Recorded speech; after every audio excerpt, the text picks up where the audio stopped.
আজ আমি আপনাদেরকে স্পিড বোট কীভাবে তৈরি করতে হয় তা শিখিয়ে দেব।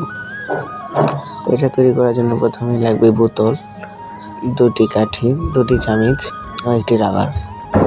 তো এখনই আমরা আমাদের বোতলকে এভাবে করে চ্যাপ্টা করব এবং কাঠিটিকে লাগাবো। তারপরেই আবারও আমরা বোতলের এই দিক দিয়ে চ্যাপ্টা করব, এর বিপরীত পাশ দিয়ে ওই কাঠিটি এবং এই কাঠিটিকে লাগিয়ে দেব। লাগিয়ে দেওয়া শেষ হয়ে গেলেই আমরা আমাদের রবারটিকে 2টো কাঠির পিছনের দিক দিয়ে লাগিয়ে দেব এবং আটকে দেব।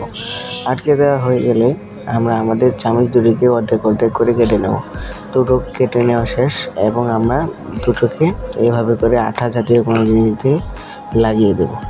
লাগিয়ে দেওয়ার পর আমরা চামিচটিকে রাবারের মধ্যে এভাবে করে আমরা রাখবো এবং রাখার পর আমরা কোনো কিছু দিয়ে বেঁধে দেব। তো আমাদের বানানো শেষ। এখন আমরা ঘোরাবো বা পানিতে ভাসাবো। তো গাইস, ভিডিওটি ভালো লাগলে অবশ্যই সাবস্ক্রাইব করবেন, লাইক করবেন। থ্যাঙ্কস।